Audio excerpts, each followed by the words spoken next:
Hello OG, I'm Eric. Andito tayo ngayon sa Tanay Rizal. Welcome to our dream vacation home, Cabina de Martin. Tara, pasok tayo.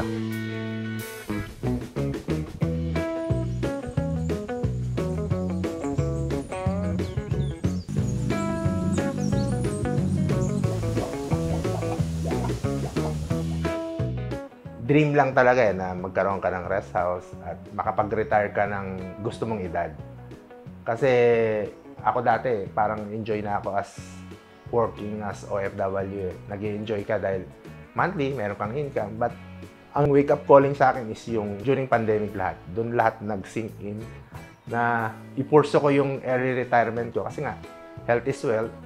During pandemic, kahit may wealth ka, health problem ka naman at tinamaan ka ng sakit, hindi mo na may enjoy. Sabi ko nga, mas maganda yung mag-enjoy ka na mas maaga before it's too late. I'm Eric Martin. I'm turning 50 this year. I'm a retired electrical engineer from Singapore.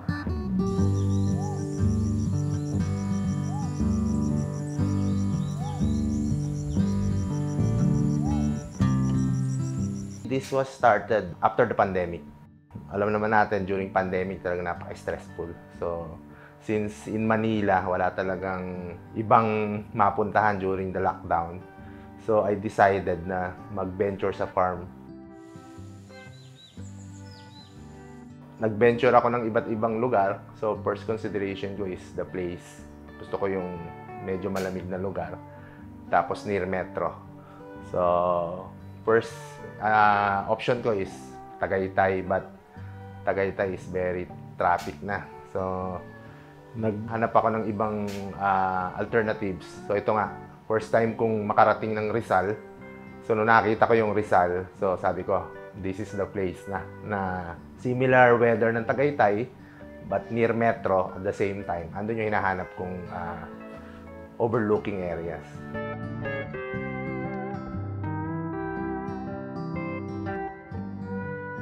Fanatic na talaga ako ng mga cabin in the woods. Yung mga, yun ang tuwing nakikita ko, sabi ko, isa sa mga wishlist ko na magkaroon ng cabin sa forest. So, sabi ko parang nung una, hindi ko akalain na magkakatotoo. Kasi nga, sabi ko, laking Metro Manila tayo. So, talagang yung pandemic, maraming binago. So, yun yung naging calling din sa akin na i-push through yung isa sa mga wishlist natin na maghanap ng farm at the same time magkaroon tayo ng rest house na near to metro na. So sabi ko, patayo ako ng cabin na nababagay sa lugar. So kasi pag sa ganitong lugar, tapos papatuyan mo ng concrete. So sabi ko, hindi siya bagay sa lugar. So medyo sabi ko, mas maganda yung i-reclaim ko yung yung nandito sa lugar. So kaya nag-concept ako ng woods and metal. Ang ko kasi, simple life. Kumbaga, para kang back to out of civilization era na sabi ko magandang bumalik tayo dun sa ganung peaceful, malayo ka sa mga toxic.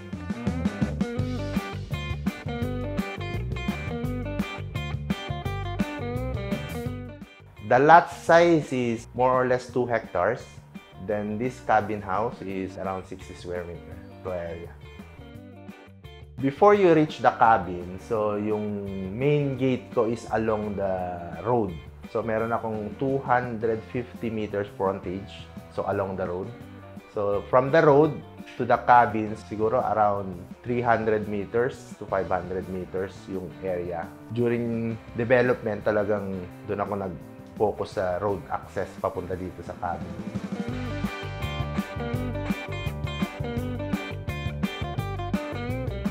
Beside the A-frame cabin, meron akong outdoor kitchen. So, lahat ng mga heavy cookings, ina-advise ko yung guests sa outside para at least mas ma-feel nila yung nature at the same time. Yung cleanliness ng A-frame is nandun lang sa labas yung kitchen.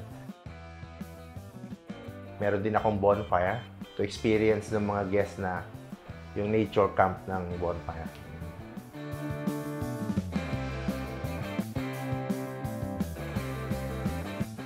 Pagpasok nyo ng cabin, mapapansin nyo is yung living area. So, sa living area, makikita nyo is all reclaim wood. So, yung furniture, reclaim yung kanya mga wood na ginamit. At the same time, combination pa rin siya ng steel with the foam mattress siya. Since open concept siya, makikita nyo na yung dining area, which also reclaim wood siya. Nung ginawa to, talagang ako yung mga nagha-hands-on lahat ng mga craftsman.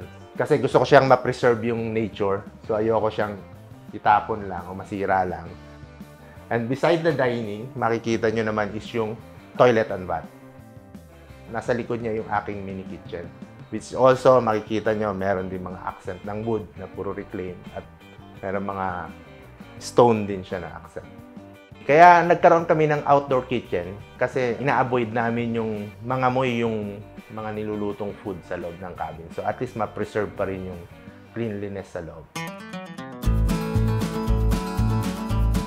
Akyat naman tayo sa loft area o loft bedroom. Yung staircase natin is made of steel and reclaimed wood steps din. Yung flooring ng loft area is also galing siya sa reclaimed wood. The loft bedroom can accommodate up to 6 persons. So, meron siyang dalawang 2 queen size bed and 2 single beds. Sa loft bedroom, makikita nyo, made of fiberglass.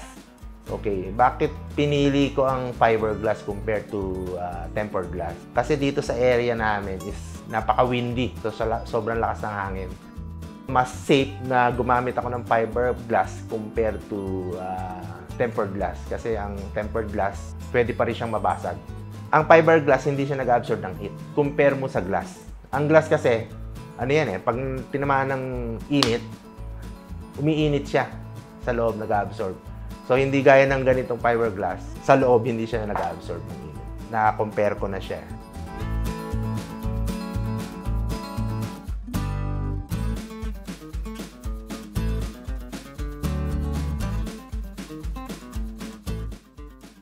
Meron din kaming pinagmamalaki na dipping pool. So, ang good thing about this dipping pool is natural free flow water from the spring. So, yung tubig dito is nanggagaling pa talaga sa Sierra Madre Mountain. So, continuous flow lang siya. Good na good siya pag ganitong summer. Since yung tubig namin is free flow, so para hindi masayang yung tubig na nag-overflow from dipping pool, so, dumidiretso naman siya sa fish pond, which is may mga alaga akong koi and tilapia.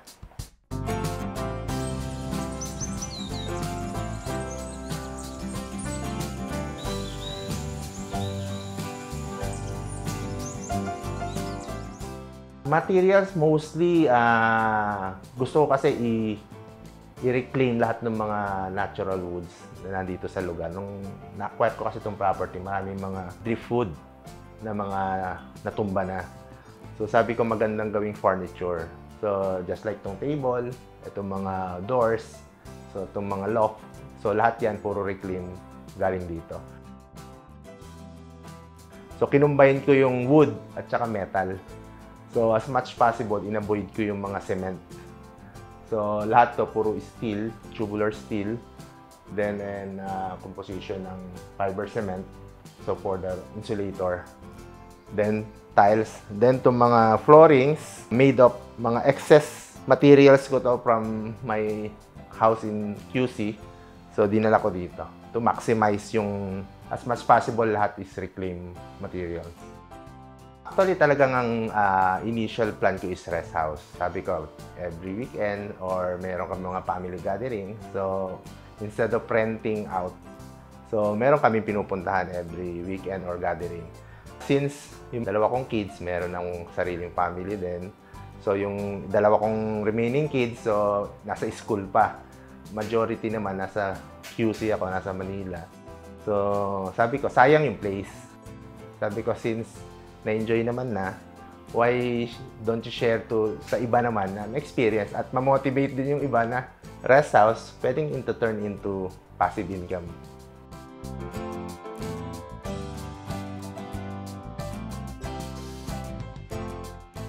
Kung about uniqueness, so marami namang similar type ng A-house. Ang gusto ko lang ma-emphasize dito na unique is yung ma-feel nila na hindi siya accommodation house.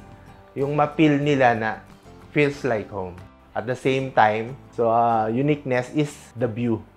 So yung paggising mo, ang maririnig mo lang yung huni ng mga ibon at makikita mo yung magandang view ng Sierra Madre Mountain.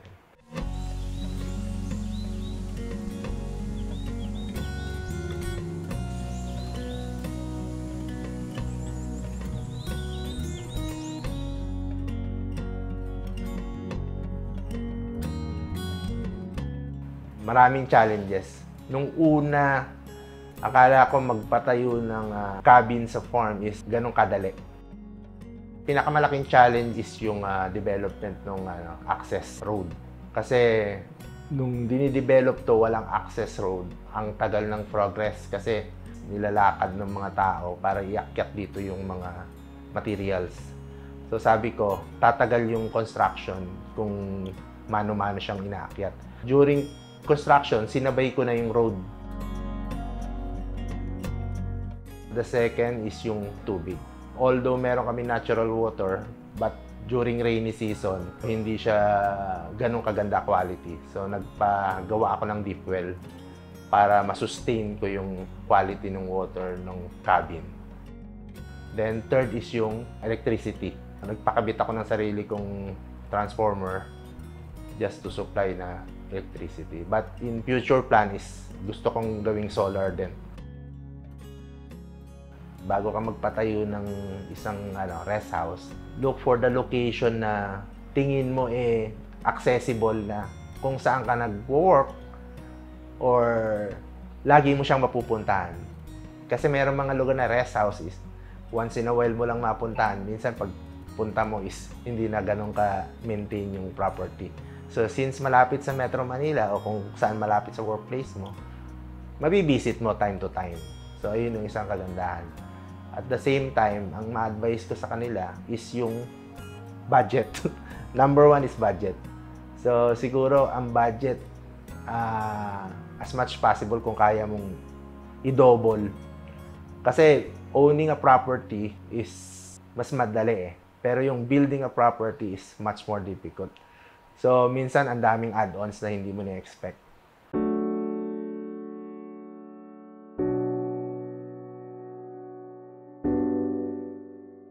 Number one is yung malayo ka talaga sa family mo. Ayun ang isang number one. Kaya nga, maraming mga ayaw lumayo ng bansa dahil sa family. Pero since, minsan, ibabalance mo din. Isipin mo bakit gusto mo bang lumayo to give them a better life. But, pag lumayo ka, dapat, ang goal mo naman is kailan ka makakabalik. Kasi yung iba, nag-i-enjoy na. Na-enjoy na nila. Although, kaya nila mag-provide na financially, pero hindi nila naiisip is yung physically and mentally. Kasi, minsan, financially, kaya mo silang i-provide. But yung mentally and physically, hindi mo na may babalik Sabi nga nila, pera, kaya mo siyang i-replenish. But yung memories, hindi mo kaya balik. Minsan, nakakapag-provide ako, but hindi mo maramdaman na na-appreciate nila. Minsan pala, hindi lang dahil sa financial. Minsan pala, yung emotional. Minsan, pag kailangan ka nila, lalo na pag yung mga kids mo is, kung lalaki, mas ka doon sa mga lalaki. Ako ngayon, mas nai-enjoy ko. Yung gano'n.